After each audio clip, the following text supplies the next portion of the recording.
और मुझे 15 महीने मिले। 15 महीनों में से 2.5 महीने तो आचार संहिता और लोकसभा चुनाव में गए। काम के लिए मेरे पास केवल 12.5 महीने थे। मुझे इस पद का दुख नहीं है कि ये पद नहीं रहा। मुझे इस बात का दुख है कि मैंने योजनाएं शुरू करी थी वो आगे नहीं बढ़ पाई। जो मैं शुरू करना चाहता था वह शुरू नहीं हो पाई। ये मुझे इस बात का दुख है क्योंकि मध्य प्रदेश को मैं एक नई दिशा देना चाहता था और मैं चाहता था कि मध्य प्रदेश में विश्वास होए। मध्य प्रदेश अपने देश का हॉर्टिकल्चरल राजधानी बने। हमारी कृषि क्षेत्र में नई क्रांति आए। हमारे जो मेट्रो था, ये मेट्रो का काम तेजी से चले और ये चलना शुरू हुआ था। हमारे गौशाला का प्रोग्राम बड़ी तेजी से शुरू हुआ था, ये चल रहा था। ये भी इसका जो कंप्लीशन था नहीं था। एंटी माफिया मूवमेंट युद्ध जो हमने शुरू किया था, शुद्ध का युद्ध जो शुरू किया था, इन चीज़ों को मैं एक रास्ते पर लाना चाहता था। कहीं हम सफल हुए, कहीं हम असफल हुए, पर मेरे पास केवल 12.5 महीने थे।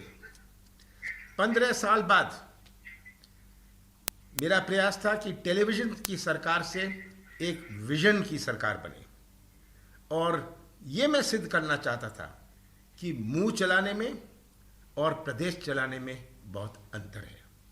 हमारा क्या प्रयास था? आज मेरे से प्रश्न पूछे जाते हैं। 15 साल जो रहे, प्रश्न पूछते हैं स्वास्थ्य सुविधा के बारे में, तरह तरह के प्रश्न पूछते हैं। मेरे पास तो केवल 15 महीने थे। जो 15 साल रहे वो 15 महीने का आज हिसाब मांग रहे हैं मेरे से। हमने शुरू किया था किसान फसल ऋण माफी योजना और इसकी बड़ी आलोचना हुई, पर ये आंकड़े स्पष्ट है। और फिर से मैं दोहराना चाहता हूं कि जिन किसानों का कर्जा माफ हुआ, ये हवा में नहीं हुआ, ये कागजों में नहीं हुआ। हर किसान, उसका गांव, उसका टेलीफोन नंबर आज मौजूद है। जब ये विश्व में भी एक पैंडेमिक नहीं घोषित हुआ था।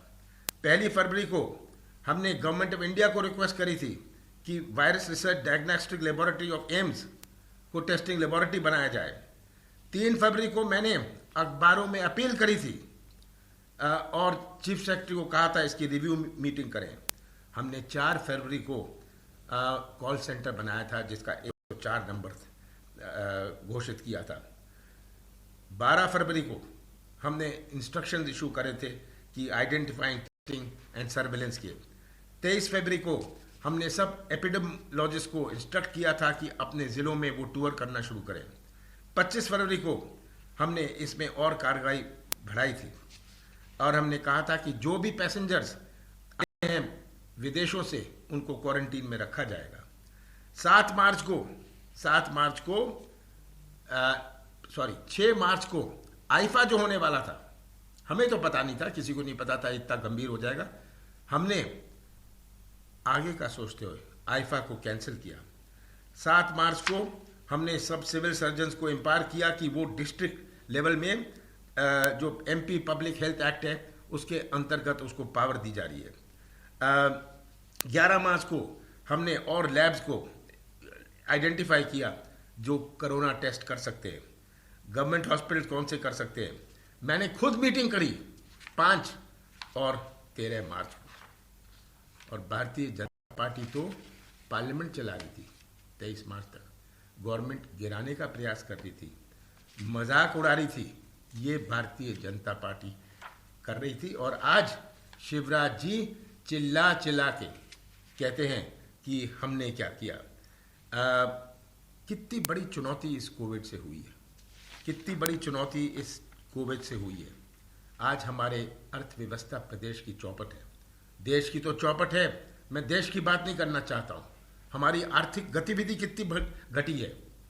आज जो मजदूर होए, जो छोटा व्यापारी होए, जो छोटा दुकानदार होए, हमारे उद्योग से जुड़े हुए जो ट्रक हैं, जो बस हैं, जो ढाबे हैं, ये आर्थिक गतिविधि कैसे कितनी कम हुई है और इसका क्या प्रभाव पड़ेगा पूरे प्रदेश में अगले 1-2 सालों में।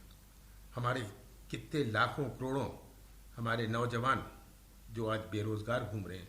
मैं तो रोजगार की बात करता था, मैं तो बात करता था कि किस प्रकार हम मध्य प्रदेश में एक विश्वास उत्पन्न करें, हम मध्य प्रदेश का एक नया चेहरा बनाएं।